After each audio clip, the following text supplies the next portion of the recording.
Normal ही रहने दो। तो हम लोग आज क्या स्टार्ट करने वाले हैं, प्रोसेस कॉस्टिंग स्टार्ट करने वाले हैं। ठीक है, प्रोसेस कॉस्टिंग बेसिकली होता क्या है आपको पता है? आप लोगों को आंसर रिप्लाई करना अगर पता है तो प्रोसेस कॉस्टिंग क्या होता है? प्रोसेस में जो कॉस्ट लगता है किसी देखो कोई भी प्रोडक्ट जो होता है ना वो डायरेक्ट नहीं फिनिश गुड्स में कन्वर्ट हो जाता है क्या नहीं? पहले वो क्या होता है, रॉ फॉर्म में होता है, रॉ फॉर्म से प्रोसेस होता है और प्रोसेस होने के बाद वो क्या होता है, फाइनली फिनिश गुड्स में कन्वर्ट होता है।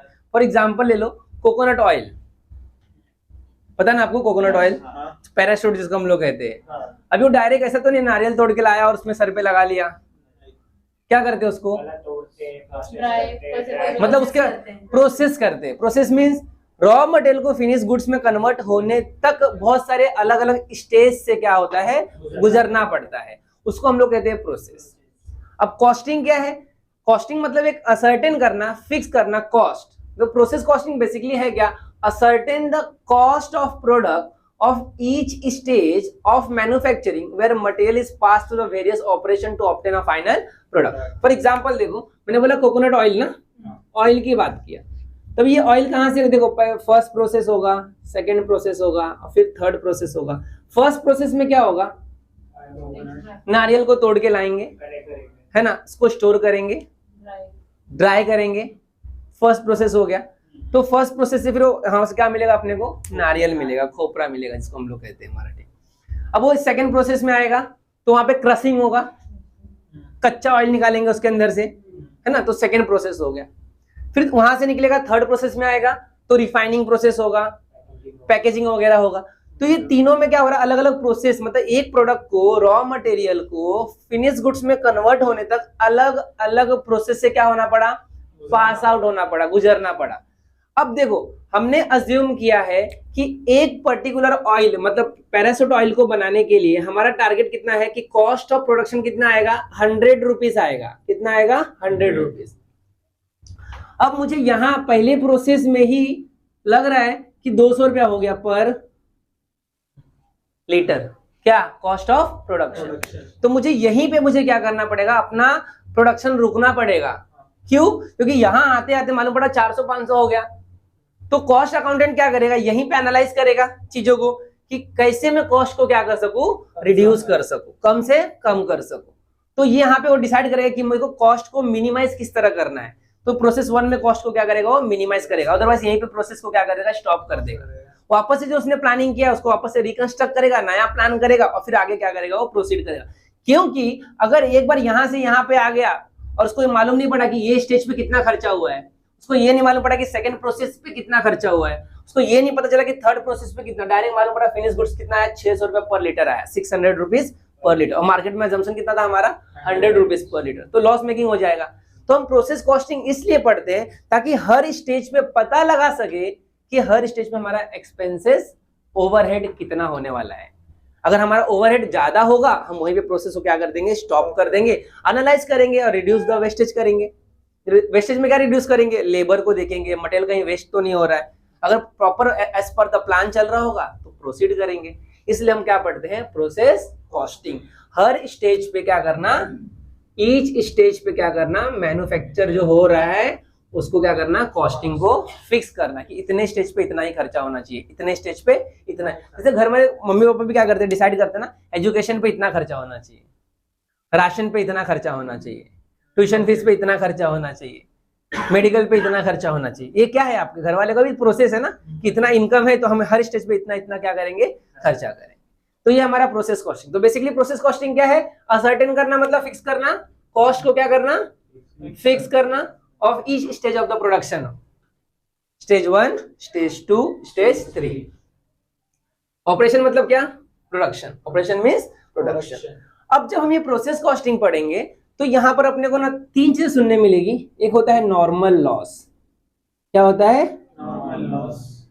ये नॉर्मल लॉस क्या होता है, किसी को पता है नॉर्मल लॉस क्या होता है? Normal loss means what, anybody? Normal loss, normal loss वह लॉस होता है जो फिक्स होगा ही होगा, जो fix that is called expected loss. Expected loss, जैसे कि मुझे पता है कि ये शर्ट बनाने के लिए कितना कपड़े लगेंगे? 2.5 मीटर कपड़े लगते हैं एक शर्ट तैयार करने के लिए, 2.5 मीटर। अभी क्या, अगर अभी इसको नापेंगे तो 2.5 मीटर होगा क्या? कितना होगा? कम होगा डेफिनेटली। तो लॉस कहाँ गया? वेस्ट में गया ना। उसको कहते हैं नॉर्मल लॉस। वह लॉस जिसको आप अवॉइड नहीं कर सकते, वह आप उसको अवॉइड नहीं कर, वो होगा मीन्स होगा, होगा मीन्स होगा, उसको हम लोग कहते हैं नॉर्मल लॉस। एग्जाम्पल एक और है, ये देखो क्या बोलते हैं, चक्की पता ना आटे की? हम लोग गेहूं जाके देते हैं उसको, 10 किलो गेहूं देते हैं, तो आटा कितना देता है अपने को? 10 किलो पूरा देता है? नहीं, कम देता है। 200-300 ग्राम क्या देता है? कम देता है। तो क्या वो चोरी कर लेता है? क्या होता है वो उड़ जाता है। प्रोसेस में क्या होता है, वो चले जाता है। क्या होता है? प्रोसेस में चले जाता है। तो उसको कंट्रोल, क्या उसने चोरी किया? नहीं, फिक्स है, वो लॉस होगा मीन्स होगा, आप उसको अवॉइड नहीं कर सकते। That is called expected loss. ठीक है। एक एग्जांपल और है, टैंकर, पानी का टैंकर ले लो या पेट्रोल डीजल का टैंकर ले लो, जो 20,000 लीटर टैंकर का जो जाता है भर के, इनपुट कितना होता है? 20,000 लीटर। कितना होता है? 20,000 लीटर। पर जब वो आउटपुट निकलेगा वहां पे, तो क्या 20,000 लीटर रहता है क्या? कम हो जाता है। 500, 1000, 100 लीटर, जो भी 200 लीटर, 50 लीटर, जो भी व्हाटएवर, वो क्या हो जाएगा? कम हो जाएगा। तो टैंकर वाले ने क्या बेच दिया था? ड्राइवर ने निकाल के किधर होते, ड्राइवर ने बेच दिया रहेगा। क्या क्या रहेगा? कितने तो लोग बूंद बूंद बूंद गिर के लीक हो गया रहेगा, या तो फिर पेट्रोल धूप की वजह से क्या हो जाता है थोड़ा, तो वहां पे भी कम हो गया रहेगा। लोडिंग अनलोडिंग में भी क्या होता है, अनलोडिंग के टाइम पे भी क्या हो गया? वेस्ट हो गया रहेगा। अब उसको थोड़ा स्टोर कर पाएंगे, पेट्रोल गिरा तो फटाक से ऑब्जर्व कर लेता है मट्टी के अंदर, है क्या नहीं? तो वो लॉस को क्या कहते हैं हम लोग? नॉर्मल लॉस कहते हैं। क्या कहते हैं? Normal loss. इसका सिंपल फॉर्मूला है। नॉर्मल लॉस कैसे फाइंड आउट करेंगे? तो नॉर्मल लॉस का क्या अर्थ है, जो इनपुट होता है ना, इनपुट पे हम लोग क्या निकालते हैं? परसेंटेज निकालते हैं। क्या निकालते हैं? परसेंटेज। वो होता है नॉर्मल, ये फॉर्मूला है नॉर्मल लॉस का। नॉर्मल लॉस का क्या है ये फॉर्मूला?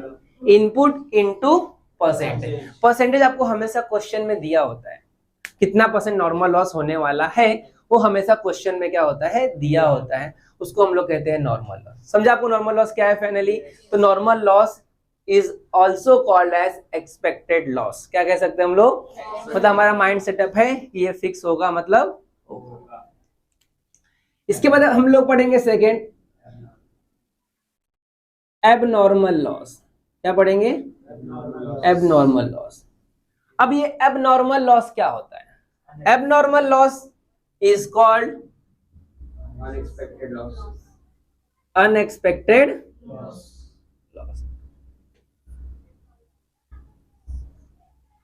मतलब हमको पता नहीं है फिर भी लॉस हो गया, उसको हम लोग कहते हैं अनएक्सपेक्टेड लॉस और एबनॉर्मल लॉस। एबनॉर्मल लॉस होने के और भी रीजन हो सकते हैं, जैसे कि लाइट चली गई, क्या हो गया? पावर फेलियर हो गया फैक्ट्री के अंदर, तो लॉस होगा ना। कैसे लॉस होगा? क्योंकि जो प्रोसेस है वो क्या हो जाएंगे? खराब हो जाएंगे, और जो लेबर आके बैठा है वो तो पगार लेके जाएगा, जो फैक्ट्री की रेंट है प्रीमाइसेस उसका तो पेमेंट करना ही होगा, है क्या नहीं? तो ऐसे लॉस को हम लोग क्या कहते हैं? एबनॉर्मल। या तो स्ट्राइक पे चले गए लेबर स्ट्राइक पे चले गए। स्ट्राइक पता ना क्या होता है? क्या होता है? धरने पे चले गए, पगार बढ़ाओ पगार बढ़ाओ, पगार बढ़ता ही नहीं है ना, पगार बढ़ता ही नहीं है, इतने कम पगार में क्या होता है? तो ये भी क्या कारण रीजन है एबनॉर्मल लॉस का। अब इस लॉस को ना हम लोग